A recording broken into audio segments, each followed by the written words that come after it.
to Squarespace for sponsoring this week's video. If you need a website or a domain, go to squarespace.com/James for 10% off your first purchase. No, you can do one. This is great. Hello, mate. Hello everybody, how's it going? And welcome back to the channel, hope you're all well. And welcome to a new series of videos, or the first in a new series of videos, that I am going to call Breakdown, where essentially I sit down with a photographer who I admire and we talk at length about some of their favourite photos. It's a very simple concept and hopefully it will work in quite a self-explanatory way. But if after watching this video you can think of things that you think would improve these kinds of videos, or you can think of photographers who you would like to see featured, then please do let me know in the comments. Today's guest is Roman Fox, who has been featured on this channel before. Fantastic photographer who is based in, I hesitate to say London because he's constantly travelling, but I went down to London to film this video with him. Yeah, and I could have got him to do his own intro, but well, we tried that.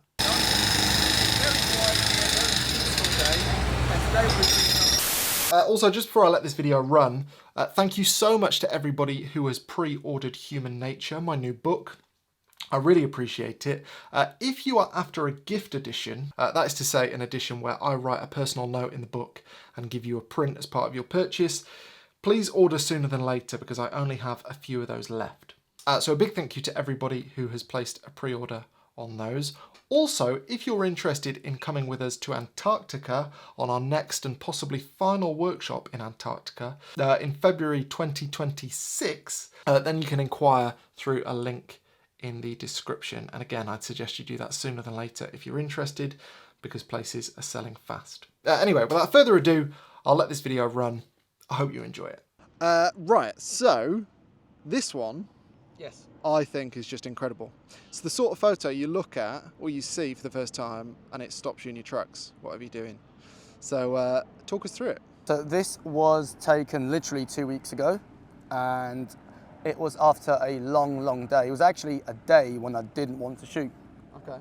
So I remember I was in a bit of a bad mood in the morning. I couldn't be bothered and I was like, I'm not going to do anything. I'm just going to walk around. And ended up getting some great shots that day. I was about to not even go out. Anyway, long story short, I was coming back. It was like 6, 7 p.m. I was tired. But I came to this, like, it's a red cube near, where is it? Near Trade Center. And I was trying to shoot it from behind because I normally shoot into the light, but I couldn't get anything to work. And I figured it's probably the only time where shooting with the sun actually worked because there's a lot of natural contrast and there's a lot of color contrast. So if you didn't have either of those, then shooting into the sun could be better. But anyway, I was actually just going to try and get a silhouette or something random. And there was just a bunch of kids playing around, jumping around. And I just waited. I think I was stood there for a good 10, 15 minutes. I was just trying to get a clean silhouette. And I was actually getting annoyed with all the kids running around. Really? Yeah. I was going to say, like, how did you spot it at Trinity? I just stood there for ages. And I remember this kid in the white, he was running up to it because I was very keen to not show faces. Yeah. And I remember this one kid just run up to it. And as he jumped, I literally just took a burst of like 3, 4 shots. Right. I didn't think anything of it. Yeah. And lo and behold, I looked at the back of the camera and I thought, oh, that's not bad. Yeah. That got lucky. But so good. It's not the first time, because it's not really the shot itself, but it's not the first time where I would go out, I'm not in the mood to shoot for some reason. I'm tired or I just can't be bothered. And that was taken on a little XT5 with a little pancake 40mm lens, and that's it. It's interesting. I was going to ask you about the lens, purely because, and it's obviously, don't really want to talk about gear particularly straight away, but it's interesting that you were shooting with a prime, because with photos like this, and you've got lots of them that I think this about, one of the reasons that they work so well is that I am under no illusions that what's happening is like authentic, like that you haven't just asked a kid to go and jump up and try and touch that, because it would look completely different if you had, like if it was set up. Johnson Sweet. Yeah, if it was set up and it wasn't like an authentic photo, it would feel completely different, and you would be able to tell. And I can never put my finger on why that is. And in this instance, what the thing that makes me think it's authentic the most, other than knowing you and knowing that sort of how you shoot, is that it's a little bit like off-centered. Like it looks like it's shot with a prime, because if someone had time to act and they had like lots of options in terms of how they framed it, you might like come out a bit, or you might come like a bit. But I couldn't go further back because there was a road behind me. I was kind of stuck in that because that was the only composition I had. But that seems, but that is so important. I think a lot of the time that like, if your photo like this, if your composition or your like the scene in front of you is just so. Oh my God. The size of that. Last time we tried this, you nearly dropped your camera in the sea. And now... Where was I? Yes. When you've got a scene like this that is so perfect and you've captured the moment perfectly, it can almost look too good. It can look like almost just faked, basically. And so having something, whether it's shooting on a prime in a way that like cuts off one side of the frame, or whatever it is, you need something that like adds a bit of authenticity. So I was intrigued like what the lens was, because I think in this case it's like really helped it. Yeah, it was literally just a little prime, and I think in this particular, as you've said, because it's slightly off-center, if I had full creative control over this, I would include the entire cube. I wouldn't have it cut off in such a way, right? But then I think it would look like contrived. Well, actually, the actual image, right, that you could see more of the cube, I had to crop it in, because if you look here, you see a second shadow, and that was the other kid that was standing here, that I had to crop out. Because if I left, I think it was sister in, it would have just made the image too complicated and skewed it. So in an ideal world, I would have, if this was set up, I would wait until there's no one there, and then you'll only have one shadow at the bottom. But I think, it's that stuff that really adds to it. Because, I mean, like technically the best stuff that's made is like in advertising typically, because it's pristine, it's perfect. But because of that, people know that it's fake. So when you've got real scenes like this, it's important to find ways to like add a bit of authenticity to that. I think you've done it really well there.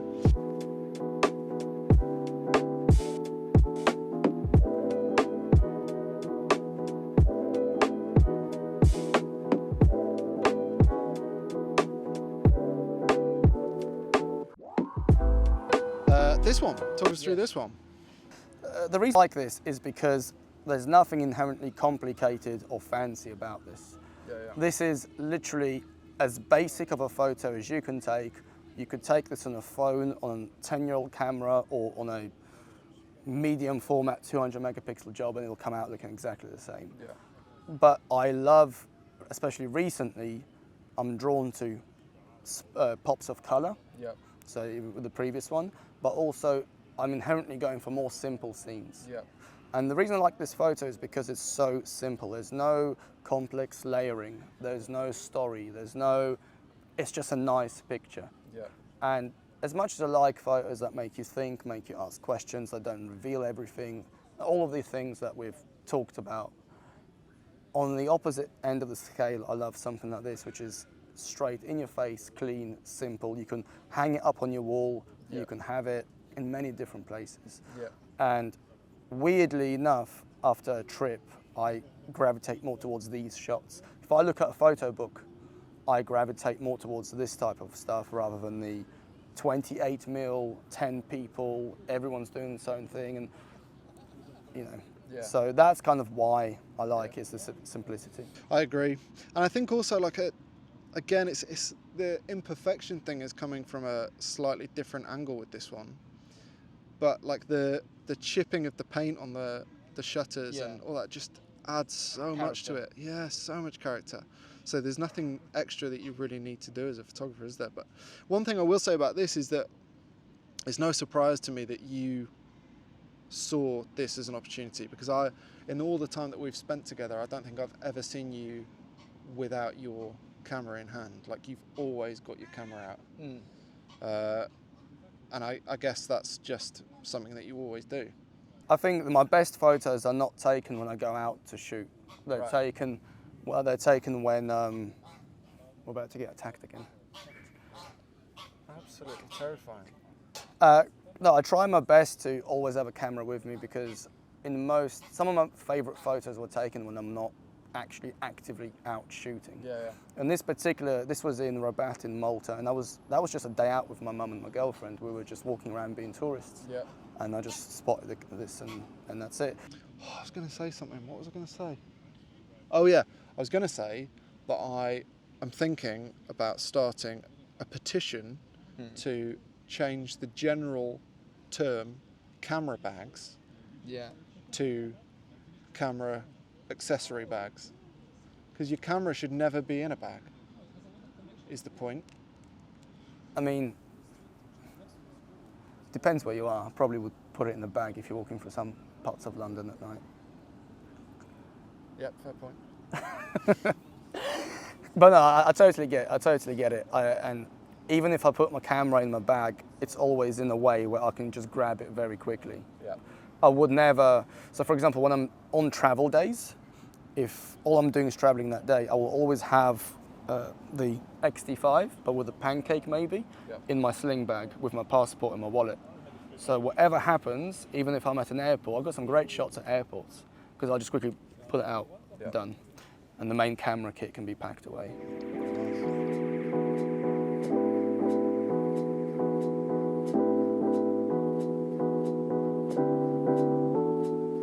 And then finally, this one. Now this is, for me, like I'm a big fan of abstracts, I'd say, but I'm an even bigger fan of photos where you sort of have a sense of what's going on, but there's definitely like an element of abstract to it. You don't 100% understand what's happening.